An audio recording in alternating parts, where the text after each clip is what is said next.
gentlemen, welcome back to Tech Showdown. My name is Kevin, this is Teddy, and today we're going to be doing a more casual video about peripherals and the ones I recommend to the majority of users out there, since I've tested quite a few by now. And I'll be testing this guy, which some of you may know, very soon, so that'll be the next video coming out. Now, I will have to tell you guys that there has been a bit of a delay with the GTX 960, the next showdown I wanted to do. We're just going to try to get through all the 960s so then we can get to the AMD cards, the 300 series, when they come out, and just focus on that for a while. But the 2X WindForce 960, you know, the Gigabyte 960 with the two fans, I was having quite a few problems with that, so we have to get another one in before I can do that testing and do the showdown, and then I'll give you guys an overview of all three of the Gigabyte GTX 960 models. So subscribe to Tech Showdown so you catch those videos as soon as they drop. But for today, we're going to talk about peripherals, and let's start out with keyboards. So obviously we're talking about mechanical keyboards here, and these are the ones that I generally recommend to people. Obviously it's not going to be for everybody, but these are my general recommendations. Now, the first one we're going to start with is the Ducky Legend, and this is the first one I always recommend to people now. I absolutely love this keyboard. The build quality is fantastic with the aluminium on them. It's just so well built. All Ducky keyboards have Cherry MX switches, which are the best. There's just no two ways about it. They're the best. So I really like it for that reason. And it's very comfortable to type on. Just overall, it's just a really solid, nice, great looking keyboard, and I really like it. However, some of you out there might want something with, still want Ducky but a bit more lighting, so then I'd recommend going for the Shine 4. It's not going to have the same kind of good build quality. I mean, all the Ducky keyboards have good build quality, but I mean not to the same level as the Legend does.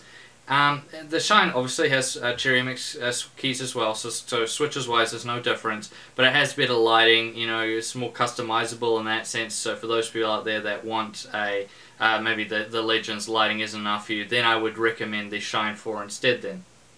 Now, if you don't want a Ducky, or you can't get a Ducky keyboard, then the next I would recommend is the Corsair K70. The K70 again is very good quality. I really like it. Runs Cherry MX switches. And overall, I just think it's a really solid keyboard. If you want more fancy lighting, you can get the RGB model, which I have tested. Lighting-wise, it looks excellent, although that Corsair software is so complicated and so, you know, hard to use. I just do not like it at all. But the keyboard itself is very good. So the K70 would be my next recommendation.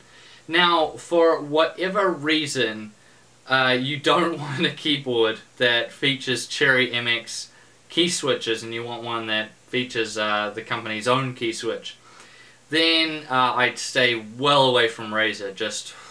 I just do not like Razer's key switch.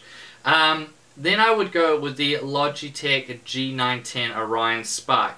Now, the Roma G key switches in it were not as good as Cherry MX's, but they were still a decent effort. Better than what I've seen out of the other manufacturers, so it was decent in that sense. It is a massive keyboard, and it's got a few traits that I didn't like. You can watch the, if you look at my channel, you can watch my full review on it. But overall, it wasn't that bad. It was a pretty solid keyboard for the most part. I mean, there's a few things that are a bit iffy with it that I didn't quite like, and a lot of people don't like the keycaps on them. But yeah, it was okay, and it's the best one I've ever used that had a manufacturer's own key switch on it. So those would be my recommendations when it comes to mechanical keyboards, and ones that I think the majority of you out there would really like. Now let's move on to gaming mice. So this is going to be a little bit controversial. My most popular video, I said that I thought the Razer Death Adder was better than the G502 from Logitech. And I kind of have gone back on that now after I've tested them more and just been testing more gaming mice out there. So I'm going to frame this in two ways. So my best value for money gaming mice out there, you know, ones that'll get you by, they're a bit more on the cheaper end. So the cheapest one is the G302 from Logitech, the one I actually personally use. But I recommend this one more to people that play MOBA games, so your League of Legends players out there and Dota 2. Obviously, I don't just play those two games. I play a bunch of games. I play plenty of first-person shooter games also. And it does that just fine, but it's not primarily aimed at that. But overall, I think it's a great mouse for the price. If you are more of an FPS gamer, then I'd recommend its big brother, the G502, more for those people. And overall, it's just a better overall mouse than the G302. So if you got a bit extra money, go for the G502. But if you're strictly a MOBA player, then I'd probably recommend the G302 over the 502. If MOBAs are like the games you play 90% of the time, that's what I'd recommend. If it's not, then the 502 every time. So those are for the value for money ones. If money isn't a problem at all and you just want to get a great gaming mouse, then I get the Rat TE, the Rat Tournament Edition. It was just excellent in every way. The sensor was phenomenal. Comfort-wise, it was great. I think it looks really awesome, intimidating. It's just a fantastic gaming mouse. However, it does come with quite the price tag. So that's why I wouldn't recommend it generally for everybody, because it might be quite a bit too expensive for a lot of you guys out there. But yeah, if your money's not a problem, or you just want a really, really good gaming mouse, then the Rat T is absolutely fantastic. And then somewhere in the middle there is the SteelSeries Sensei Roar. And I haven't personally tested this on my channel, on Tech Showdown. However, that's the gaming mouse that my girlfriend uses, and I've used it quite a few times, and I really, really like it. It's got a great sensor in it. It's basically the Sensei without all this stuff you don't need. And overall, I just think that's absolutely fantastic. Very comfortable, very good.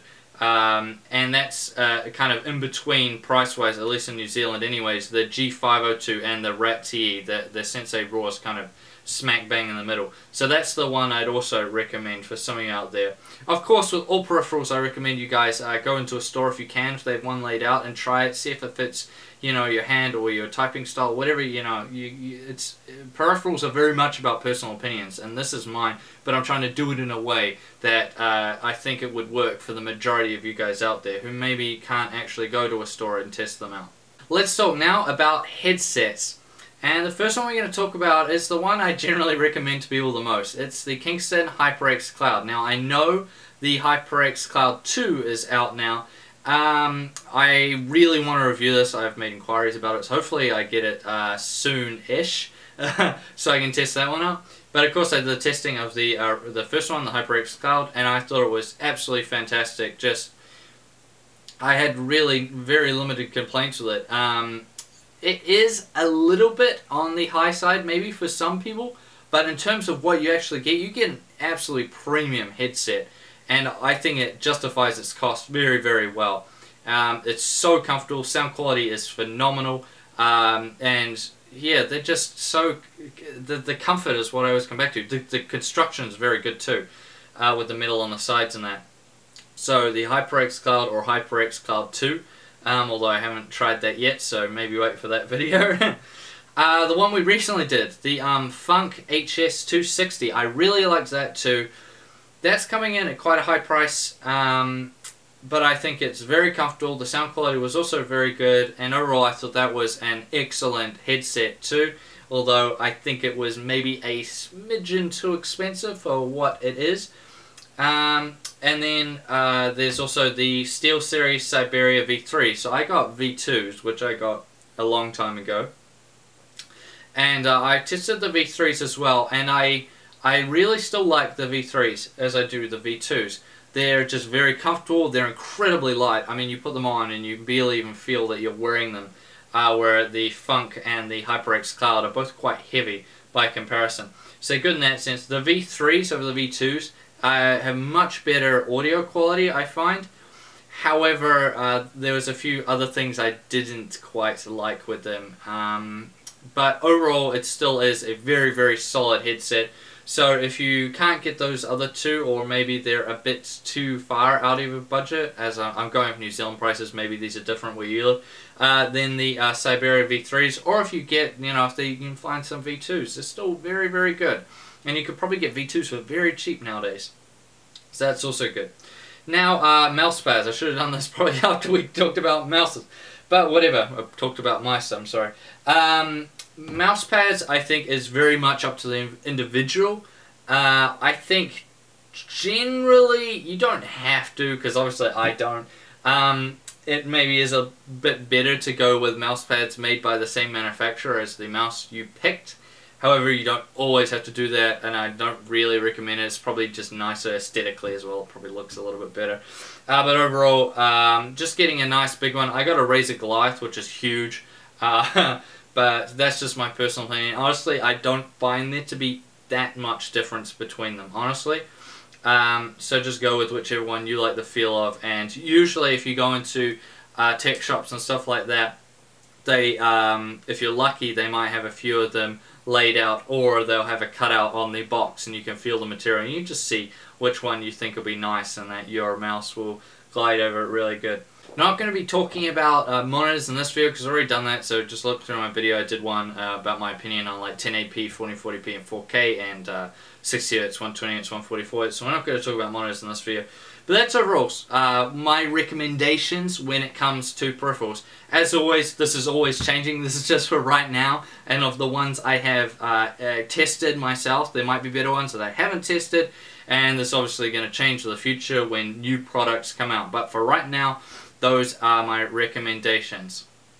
Now, I hope you guys enjoyed this video. Please subscribe to Tech Showdown so you catch my new videos as soon as they drop. And trust me, they're really good ones coming soon, so you won't regret it.